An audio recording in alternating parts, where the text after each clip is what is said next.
Edu Marathi या Marathi YouTube चॅनलमध्ये आपणा सर्वांचं पुन्हा एकदा स्वागत. जनगणना विशेष या व्हिडिओ सिरीजमध्ये आपले पुन्हा एकदा स्वागत. यापूर्वी या सिरीजचे 6 भाग प्रकाशित झालेले असून याला आपण देत असलेल्या उदंड प्रतिसादाबद्दल हार्दिक असे आभार. ज्यांनी अजूनही चॅनल सबस्क्राईब केलं नसेल त्यांनी पटकन चॅनल सबस्क्राईब करायचे, जेणेकरून जनगणनेसंदर्भात तसेच इतरही महत्त्वाच्या विषयासंदर्भात आपल्यापर्यंत आमचे सर्व व्हिडिओ पोहोचतील. जनगणनेबाबतचे 6 विषय आतापर्यंत आपण घेतलेले. समोर दिसणारी प्लेलिस्ट आपण चॅनलवर जाऊन बघू शकता. यामध्ये स्पेशल 6 भाग आपण आतापर्यंत केलेले आहे, जेणेकरून तुम्हाला त्याबद्दलची सर्व माहिती मिळेल. आजचा जो विषय आहे तो म्हणजे HLO ॲप प्रत्यक्षपणे कसे वापरायचे. ज्यावेळेस तुम्ही घरगणना करण्यासाठी 16 तारखेपासून जाणार आहात, तर ॲप उघडल्यानंतर तर शेवटची एंट्री म्हणजे सिंक करेपर्यंत आपल्याला काय काय स्टेप करायचे आहे हे पुढील 5 ते 7 मिनिटांमध्ये आपण या व्हिडिओमध्ये बघणार आहोत. त्यामुळे व्हिडिओ शेवटपर्यंत अवश्य बघा. सर्वप्रथम तुम्हाला मेनू इंटरफेस अशा पद्धतीने दिसेल.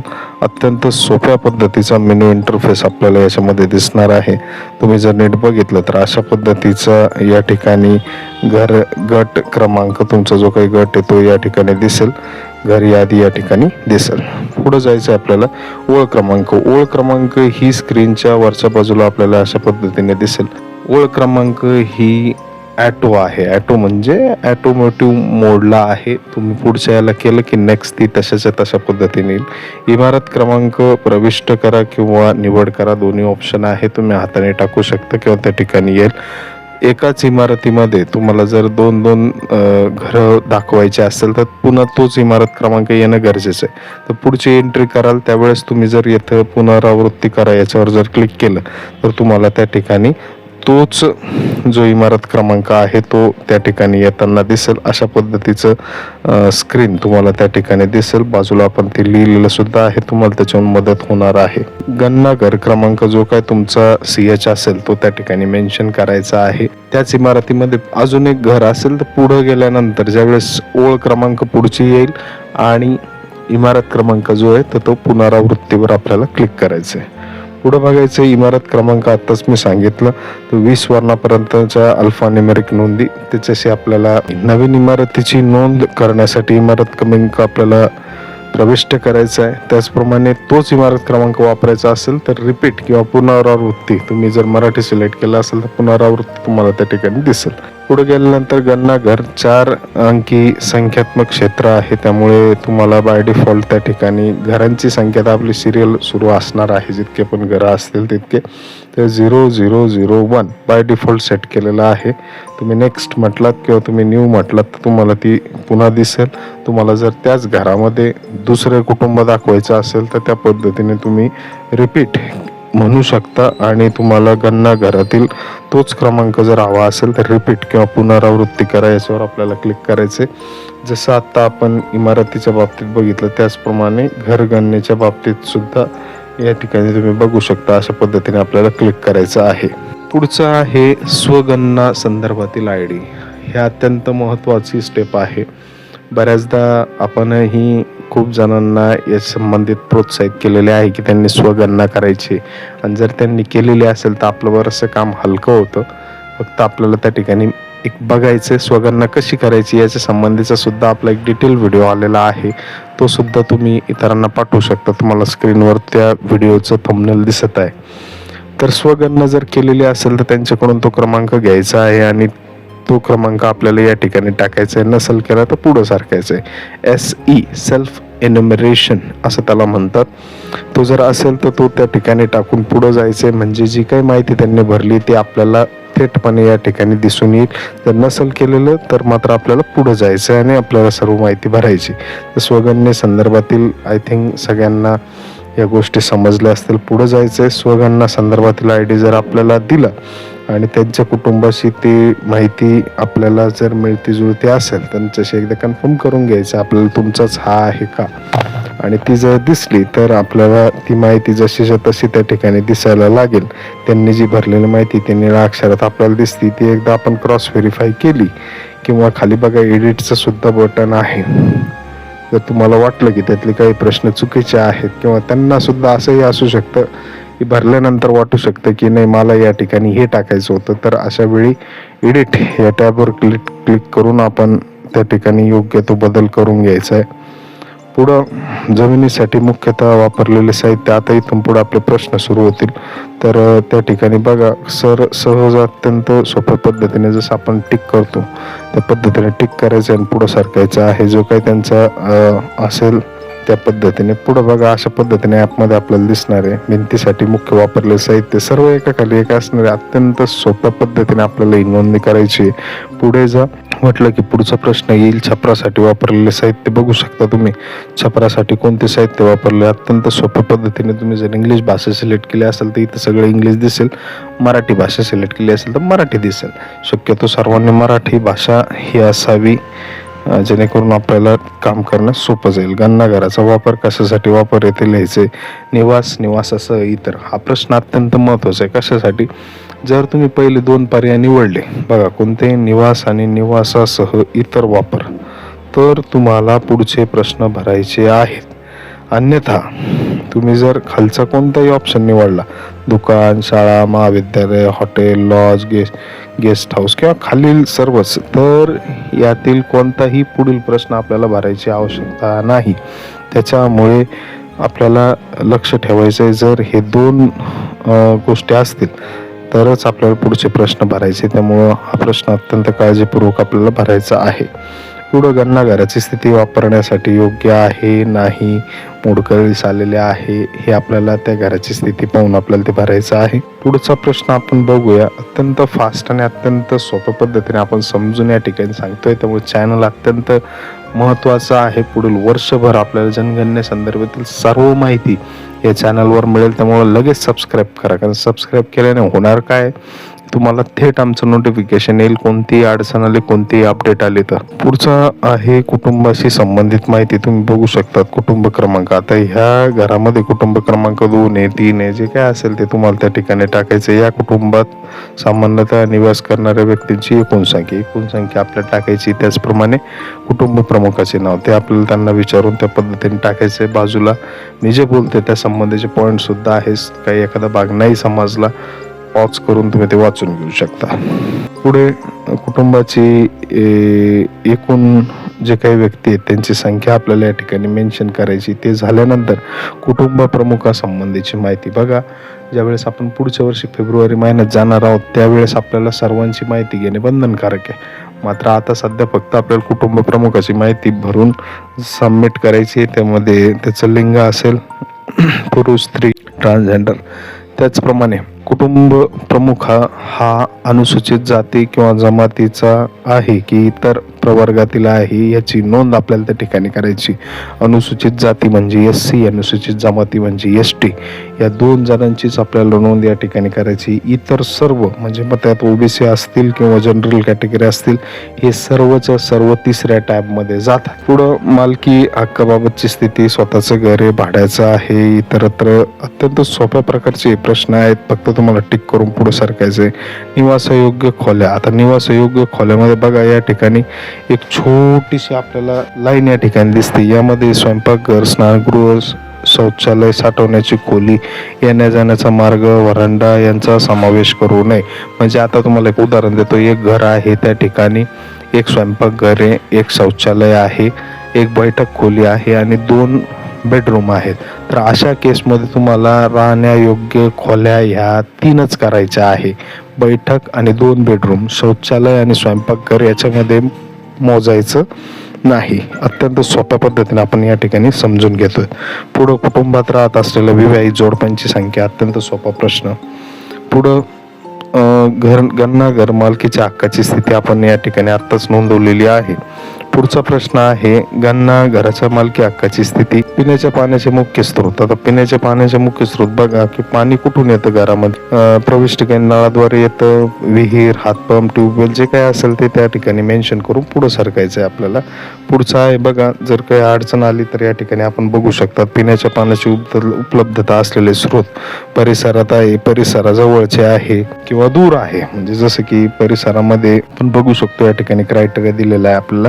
प्रकाशाचा मुख्य स्रोत. आता प्रकाश तुमच्याकडे कशा पद्धतीने उपलब्ध होतो. मग वीज असेल, रॉकेल असेल, सौर ऊर्जा, इतर तेल किंवा अशा पद्धतीने जे काही असेल, तर घरातील गेल्या 12 महिन्यातील बहुतांश काळासाठी वापरलेल्या प्रकाशाच्या स्रोताची नोंद आपल्याला या ठिकाणी करायचं आहे. आणि पुढचा प्रश्न आपल्याला या ठिकाणी घ्यायचा आहे, शौचालयाची उपलब्धता असेल नसेल किंवा केवळ कुटुंबाच्या वापरासाठी किंवा 2 कुटुंब मिळून एक आहे किंवा सार्वजनिक शौचालयाचा वापर आहे किंवा शौचालयच नाही आम्ही उघड्यावर जातो, अशी स्थिती जर असेल तर ती त्या ठिकाणी मेन्शन करायची आहे. पुढचं बघूया आपण, शौचालयाचा प्रकार कसा आहे हे अत्यंत महत्त्वाचं आहे. याच्या संबंधीचे अत्यंत चित्र स्वरूपामध्ये तुम्हाला तुमच्या पुस्तिकेमध्ये याची माहिती दिलेली आहे, ती अवश्य वाचा. शक्यतो सगळीकडे सेप्टिक टँक आपल्याला बघायला मिळतील, मात्र काही ठिकाणी नसतील तर ते जो कोणता प्रकार आहे तो आपल्याला मात्र या ठिकाणी भरायचा आहे. ह्याच्यातला एखादा प्रकार जर तुम्हाला समजला नाही तर पुस्तकामध्ये अवश्य वाचून घ्या आणि त्याच पद्धतीने या ठिकाणी हा प्रश्न आपल्याला पूर्ण करायचा आहे. सांडपाणी सोडण्यासाठी असलेली व्यवस्था, सांडपाणी कसं सोडलं जातं, बंद गटारे, उघडे गटारे, गटार नसल्यास या ठिकाणी आपल्याला टिक टिक करत खाली जायचं आहे. अत्यंत सोप्या प्रकारे आपल्याला ही संपूर्ण जनगणनेची ऑनलाईन प्रोसेस करायचे. बरेचसे प्रगणक हे सध्या धास्तावलेले आहेत की यावेळेस ऑनलाईन नोंदणी आहे, अत्यंत सोप्या पद्धतीने, अत्यंत सोप्या. याला विशेष म्हणजे याला नेट असण्याची गरज नाही, तुम्ही फक्त हे जतन करून ठेवायचं आणि सिंक करण्यासाठी मात्र नेटची आवश्यकता असते. ते तुम्ही नेटवर्कमध्ये आल्यानंतर सिंक केलं तरी चालेल. तुम्हाला दाखवतो मी कसं करायचं आहे. पुन्हा एकदा सांगतो, जनगणनेसंदर्भातील आपली मोठी अशी व्हिडिओ सिरीज सध्या प्रकाशित आहे आणि त्यावर आपले व्हिडिओ सुरू आहेत. काही व्हिडिओ अक्षरशः 30,000 व्ह्यूजच्या पलीकडे गेलेले, त्यामुळं एवढा जो प्रतिसाद मिळतोय, तर ही जी प्लेलिस्ट तुम्हाला दिसते याच्यावर अवश्य तुम्ही क्लिक करा आणि संपूर्ण व्हिडिओ तुम्हाला जसं वेळ मिळेल किंवा तुमच्या अडचणी संबंधितला व्हिडिओ याच्यामध्ये तुम्हाला नक्की सापडेल, तो अवश्य बघा. पुढे बघायचं आहे, स्नानगृहाची उपलब्धता आहे का, तर परिसरामध्ये स्नानगृह कशा पद्धतीचं आहे, स्नानगृह प्रॉपर आहे, छपराशिवाय बंदिस्त आहे की सुविधा नाही, अशा पद्धतीने आपल्याला या ठिकाणी मेन्शन करायचं आहे. त्याचप्रमाणे LPG PNGची जोडणी कशा पद्धती आहे स्वयंपाकघरामध्ये, ते काही उपप्रश्नसुद्धा आहेत, ते तुम्ही वाचून सहज यामध्ये भरू शकता. हे बघा, जे प्रश्न अत्यंत सोपे आहेत त्याच्यावर मी काही वेळ वाया घालवत नाही आहे. बघू शकता आपण या ठिकाणी कोणता आपल्याला मुख्य इंधन तुमच्या घरामध्ये वापरलं तर ते त्या ठिकाणी मेन्शन करायचं आहे. एकापेक्षा जास्त तुम्ही वापरत असाल, काही ठिकाणी विजेचाही वापर होतो, गॅसचाही वापर होतो, जो जास्त वापरता ते मेन्शन करायचे. अत्यंत सोप्या पद्धतीने रेडिओ ट्रान्झिस्टरचा सुद्धा या ठिकाणी आपल्याला उल्लेख करायचा आहे. तर जे काही तुमचं असेल तर तो प्रश्न त्या ठिकाणी पूर्ण करायचा. दूरचित्रवाणी म्हणजे टी व्ही आहे का, टी व्ही जर असेल तर मग त्याला डिश कोणती जोडलेली, दूरदर्शनची निशुल्क आहे की इतर कोणती DTH आहे की केबल जोडणी का इतर कोणती किंवा नाही, यावर अशा पद्धतीने तुम्ही क्लिक करू शकता.